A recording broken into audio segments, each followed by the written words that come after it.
Quels sont les signes qui montrent que vous vivez peut-être dans une relation toxique? Plusieurs personnes vivent dans une relation toxique, mais elles ne le savent pas.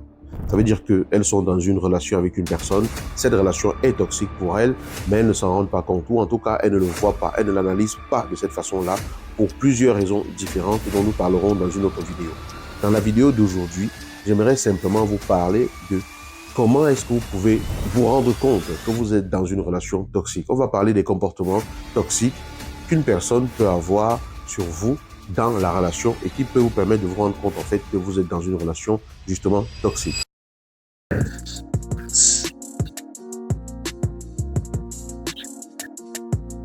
Bonjour les amis, j'espère que vous allez bien. Je suis Yannick TM, semeur de pépites et de grains de conscience. Je ne détiens pas la vérité, ok? Je sème. Ce que nous partageons ici, ce n'est pas une cartographie de votre vie.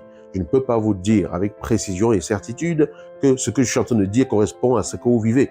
C'est à vous de voir si ce qu'on partage fait écho à ce que vous vivez ou écho à ce qu'une personne de votre entourage vit et de voir comment est-ce que ça peut vous aider. On donne juste des pistes, on donne des éléments qui peuvent attirer l'attention, qui peuvent mettre sur certaines pistes. Qu'est-ce qu'une relation toxique? Lorsqu'on dit que quelque chose est toxique, ça veut dire que c'est nocif, ok? Ça veut dire que c'est dangereux pour la santé. Quelque chose de toxique, c'est quelque chose qui va avoir un effet délétère, un effet négatif, un effet destructeur, soit physiquement, soit psychologiquement, soit émotionnellement, soit spirituellement. Ça veut dire que vous êtes dans une relation toxique à partir du moment où les comportements de vous, de votre partenaire ou de vous deux, ok, sont des comportements qui vont entraîner une souffrance psychologique, une souffrance émotionnelle, d'accord, pour parfois aboutir à une souffrance physique. Souffrance psychologique, ça veut dire que les comportements de l'autre vous font souffrir psychologiquement. Les comportements de l'autre vous font souffrir émotionnellement. Ça peut même aller jusqu'à un déséquilibre spirituel. Donc, lorsque une personne a des comportements qui sont comme du poison, parce que toxique,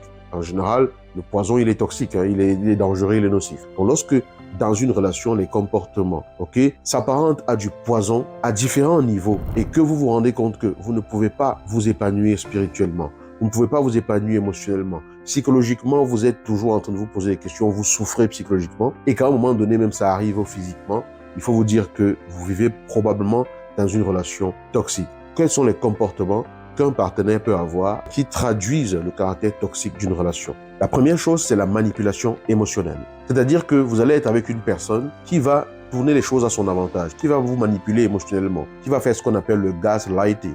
Ça veut dire que elle va faire que vous allez même finir par douter de votre propre perception de ce qui se passe. C'est-à-dire que quelque chose va se passer et dans sa façon d'aborder les choses et de vous la présenter, vous allez vous rendre compte finalement que c'est vous qui analysez peut-être les choses bien, que c'est peut-être lui qui a raison, qu'en fait vous avez peut-être exagéré. Manipulation émotionnelle.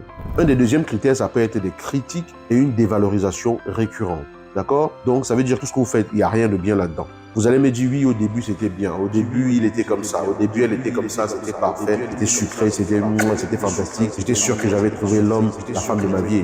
Le début est toujours bien. Franchement, si une personne vient vers vous et montre tout de suite qu'elle est une personne qui pourrait avoir un comportement qui vous intoxique par la suite dans la relation, vous vous mettrez-vous avec cette personne? Non. Au début, chacun veut se montrer sous son vrai jour. Et c'est tout à fait normal. Et ce n'est pas forcément calculé. C'est juste que quand on veut plaire à une personne, on se montre sur le jour qui va plaire à la personne. On se tient bien, quoi. Et c'est tout à fait normal, c'est instinctif, c'est automatique. Sauf qu'après, lorsqu'on entre dans une certaine habitude de la relation et qu'on vit certaines choses, là, on découvre les différentes facettes de la personnalité de l'autre. Et c'est à partir de là que vous allez peut-être commencer à voir que cette personne a ces différents comportements-là. Vous voyez? Donc, les critiques et la dévalorisation. Rien ne va jamais être bien pour cette personne, ou en tout cas, très souvent, ne va pas l'être. Le troisième élément, ça peut être un contrôle excessif. La personne va vouloir contrôler tout ce que vous faites. Contrôler vos faits et gestes, savoir où est-ce que vous étiez, avec qui est-ce que vous parlez, pourquoi est-ce que vous rentrez à cette heure-ci, pourquoi est-ce que vous êtes allé là où vous allez, pourquoi est-ce que vous souriez à ce garçon, pourquoi vous souriez à cette fille. Bref, un contrôle excessif qui, à un moment donné, va devenir quelque chose qui va être vraiment gênant pour vous parce que vous n'allez pas comprendre. Il peut y avoir également un manque de respect des limites. La personne va s'incruster dans certains aspects de votre vie que vous n'appréciez pas forcément qu'elle s'incruste. Elle va peut-être parfois prendre des décisions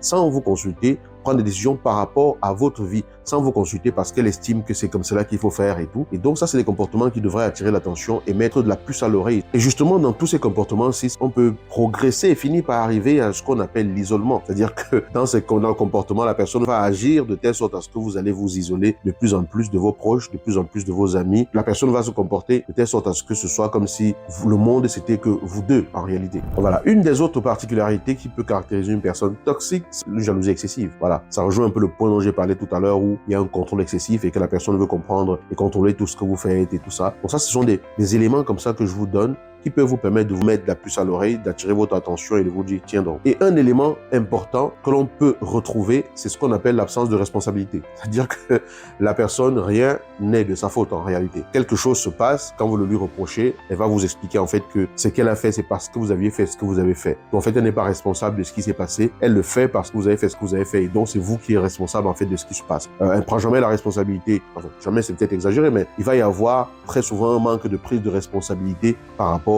à certaines choses qui se passent et du coup ce sera toujours vous le fautif ou la fautive. Et c'est dans le même ordre d'idée qu'elle va faire ce qu'on appelle une manipulation de culpabilité. Donc dans des situations où certaines choses vont se passer, où vous êtes peut-être frustré, vous êtes blessé, vous êtes dans la douleur, la personne va vous expliquer en fait que c'est vous le coupable, c'est vous la coupable. En fait vous culpabilisez à cause de vous-même. Parce que si vous n'aviez pas fait ce que vous avez fait à un moment donné, vous ne seriez pas en train de culpabiliser, d'accord? Ou alors elle va vous faire quelque chose, vous allez vous sentir mal et vous allez le dire, elle va vous démontrer en fait que c'est vous la coupable parce que c'est de votre faute qu'elle agit ainsi. Voilà, c'est quelque chose de particulier. Et tout ceci peut finir par mener à une sorte de violence physique ou d'agressivité physique. Au début, la personne, elle vient pas vous agresser. Au début, c'est toujours verbal. La personne vous dit des choses pour vous rabaisser. Voilà, si tu as de la chance que je sois avec toi. Voilà, si je suis pas avec toi, personne ne voudrait être avec toi. Qui voudra même d'une femme comme toi et tout. J'ai été sauvé de ceci. Voilà. Quel type d'homme est-ce que tu es? Un homme incapable. Tu travailles pas. Si je travaillais pas, tu serais pas en train de manger dans cette maison. Bon, bref, on peut prendre autant d'exemples que l'on veut. Mais si vous vivez une de ces situations, il est important que vous vous posiez vraiment la question de savoir dans quel type de relation est-ce que vous êtes. Lorsqu'on parle de relations toxiques, plusieurs personnes se disent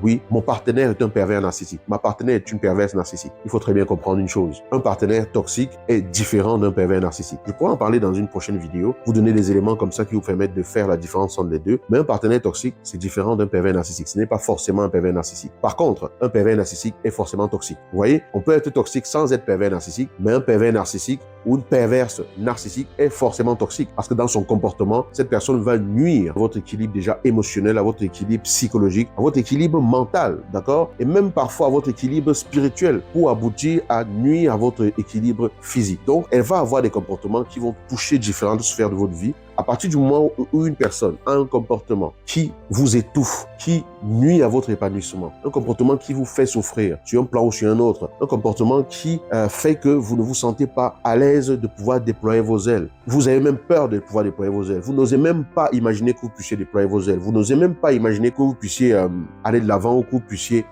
être digne d'être aimé de façon correcte, de façon saine. Sachez que les comportements sont toxiques. La toxicité est simplement liée au fait que vous êtes en contact avec une personne qui a ce comportement-là, d'accord? Et on en parlera dans la vidéo concernant le pervers narcissique. Voilà différents éléments qui peuvent attirer votre attention sur le fait que vous vivez une relation toxique. Mais parfois, on peut vivre une relation toxique et ne pas se rendre compte qu'on est en train de vivre dans une relation toxique. Ou alors, notre perception peut être altérée au point où les autres voient et nous disent « mais tu vis dans quelque chose de toxique », mais nous, on ne se rend pas compte. Et dans la prochaine vidéo, je vais vous expliquer justement ce qui peut vous empêcher de vous rendre compte que vous êtes dans une relation toxique. Puis, dans une vidéo suivante, je vous expliquerai la différence entre un pervers narcissique et un partenaire toxique. En tout cas, on vous donnera des points de repère pour pouvoir comprendre globalement pourquoi est-ce que moi je dis que c'est différent. Voilà. J'espère que cette vidéo vous a parlé. Est-ce que ça vous parle? Est-ce que ça vous dit quelque chose, ça? Est-ce que vous avez déjà vécu ce type de choses dans une relation? Est-ce que vous vivez une relation toxique en ce moment-ci? À quel point est-ce que c'est toxique pour vous? Est-ce que c'est toxique au point où vous vous dites, bon, le poison il est léger donc je peux supporter? Ou est-ce que c'est toxique au point où vous vous dites, non, si ça continue comme ça, je vais finir complètement par perdre la tête? Bref, j'aimerais que vous me donniez votre expérience par rapport à cela. Y a-t-il d'autres éléments pour identifier un partenaire ou une partenaire toxique dont je n'ai pas parlé ici et que vous pourriez également partager avec nous? Ce sera avec plaisir que je vous lirai dans les commentaires. En tout cas,